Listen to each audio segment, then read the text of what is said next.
What was the to have that we use to go in the past? Haber. Haber, good. How would you say I have cancelled? I have cancelled. He cancelado. Good, he cancelado. And we said that the version of the verb that you get after haber, you can use it like an adjective as well in Spanish, just as we do in English. For example, in English we could say it's cancelled.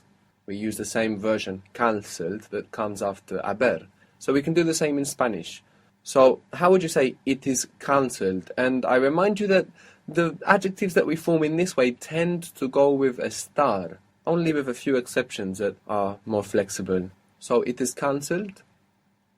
Está cancelado. Está cancelado. What if we meant la fiesta, the party?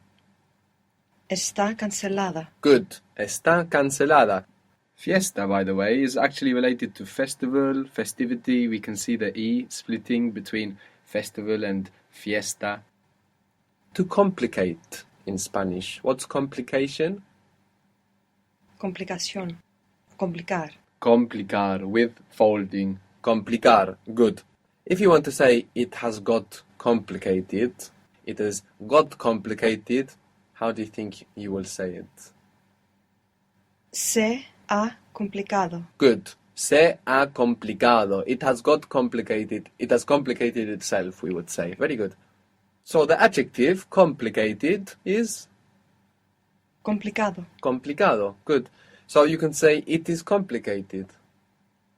Es complicado. Es complicado or Está complicado. está complicado. Actually, with this one you can use either. There tends to be a tendency to go with estar with these types of adjectives, but with complicado you could say either. Es complicado, está complicado. Depending on what you are talking about, you might feel more drawn to one or to the other, but most of the time they're going to be interchangeable here. We can also make structures like should have, could have, with this haber.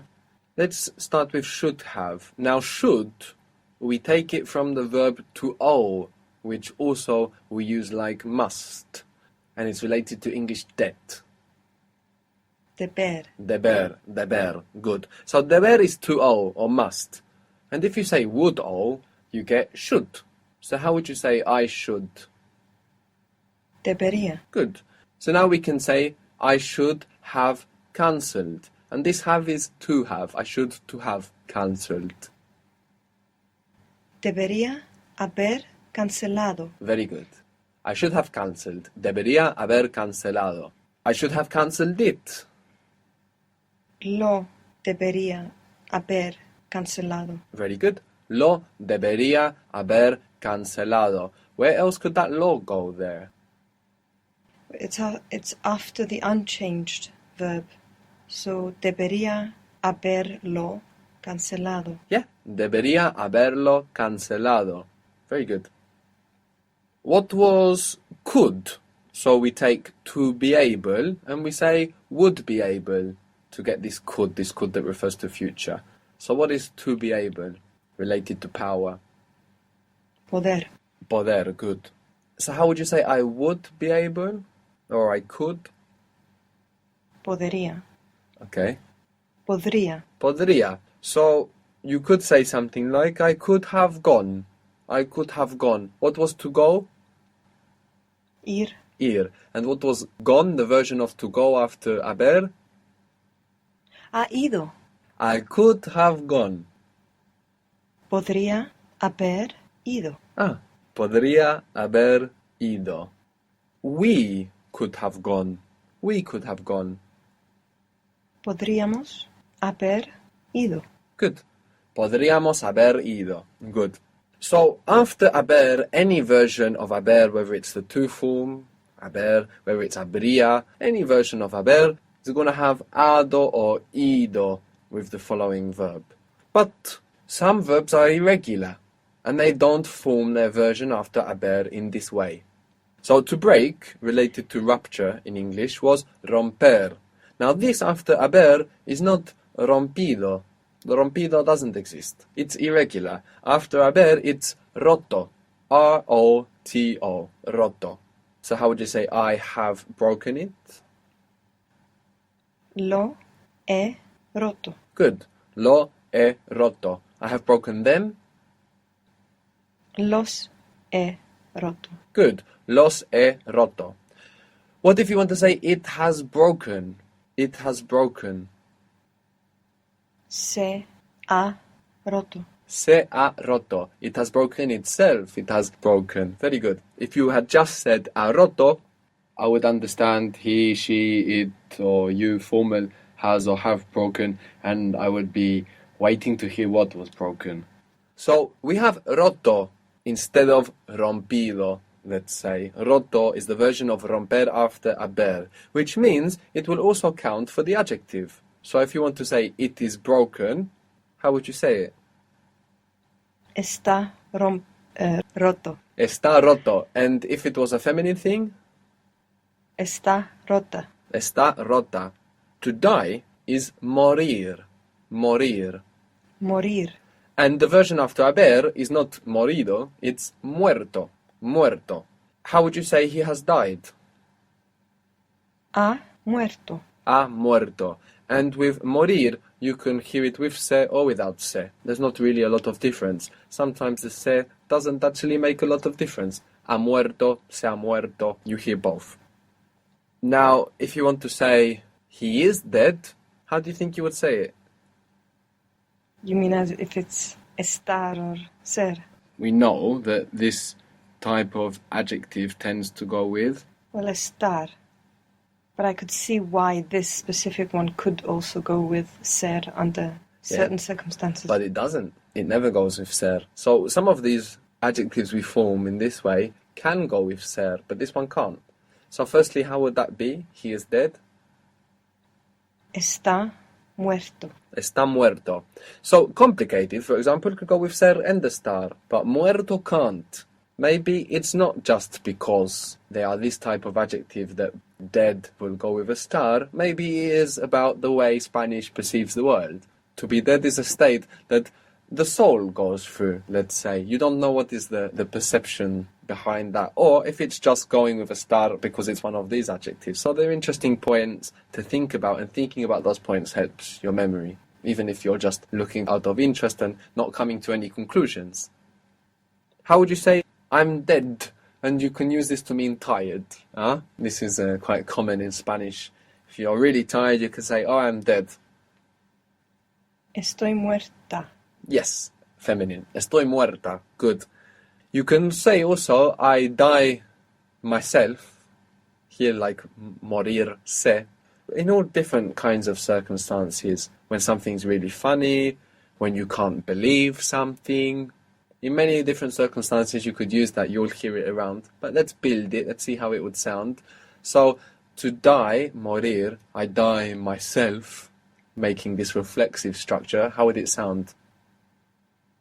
It's irregular, so the mue is going to come in. Muero, maybe? Muero? Yes. Me muero. Me muero, good. Me muero. So you will hear this all the time, actually, in Spanish. Ay, me muero. Maybe from embarrassment, maybe from laughter, maybe from disbelief. It's a common thing, me muero. To open in Spanish is abrir. Abrir. Abrir. Abrir. And if you want to say, I have opened it, you say, lo he abierto. So we don't have abrido. After haber, we have abierto, another irregular one. Lo he abierto. Is it with an H? No. Good question, though. Good that you're thinking about that.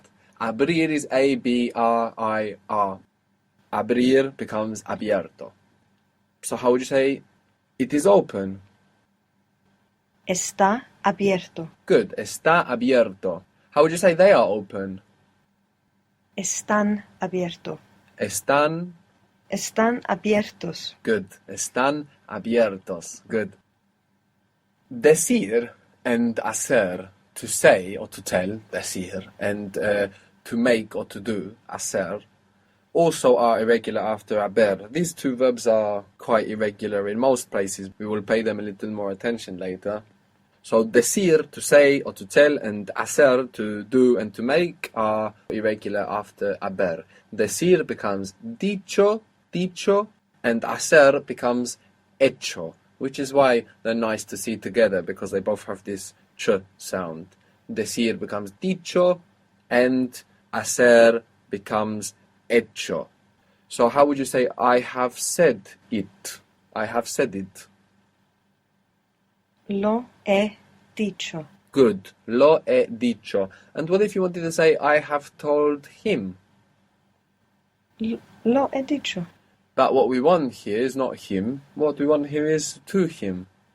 I have told to him. Le he dicho. Good. Le he dicho. Good. We have told him. Le hemos dicho. Good. Le hemos dicho. Good. Interestingly, dicho is also a noun. We said that some version of the verb can form the noun. Sometimes it's the to form, sometimes it's the I form, sometimes it's the he, she, it form. Here it's this form. Un dicho is a saying. A saying. Hacer after haber becomes hecho. So how would you say, I have done it, or I have made it? Lo he hecho. Good. Lo he hecho. I should have done it. I should have done it. I should. Debería. I should have done it. Debería haberlo hecho. Yes. Debería haberlo hecho. Of course, we can put the lo there because we have haber in the to form. Debería haberlo hecho, or lo debería haber hecho. Very good. You should have done it informally. Deberías haberlo hecho. Good. Deberías haberlo hecho. How would you say it is done? It is done. Está hecho. Good. Está hecho. You might also see this used like hecho en China, made in China, or hecho en España, made in Spain. You will see this on products. Should be a nice reminder. So hecho as an adjective, made or done. No? Está hecho, it is done, it is made. But it can also be a noun. Un hecho is a fact. And it's actually connected to the word fact, even though they look so different. There is, in Spanish and English, what we can call a kind of grey area between H's and F's. Because in a phonetic change that occurred in Spanish, many F's became silent H's. Just as hecho is from hacer, fact is from to do. So faire, like in French, if you know some French, is to do. And fact is related to faire, just as hecho is related to hacer. And we can find some other connections between this F and this silent H, between English and Spanish. For example, in English we have fable. A fable is a story, and the story is spoken. And from there we see the relation with hablar, fable, hablar. We have fugitive, which is the same root as huir, H-U-I-R, huir, which means to escape or to run away in Spanish. We have hermano or hermana in Spanish, brother or sister, spelled H-E-R-M-A-N-O, or with an A on the end for hermana, and there we see the connection with fraternal. Hembra, which means female, H-E-M-B-R-A. Even within Spanish, you can see this phenomenon of the H's and the F's. For example, you have iron, which is hierro, H-I-E-R-R-O, hierro, iron. And then you get ferrocarril, which means railways. So they look totally unrelated, but if you know that the F became a silent H and that the E split into IE, you can see the connection between hierro and ferrocarril. You have profundo, profound in Spanish, as you do in English. And then you have hondo, which means deep. So hondo is the fundo bit of profundo, but with some changes. Hondo, H-O-N-D-O, to mean deep. Fumar means to smoke. And then humo, Humo, is smoke, like a noun. El humo, the smoke. So there is some interesting things we can find between English and Spanish and within Spanish itself with these F's and H's.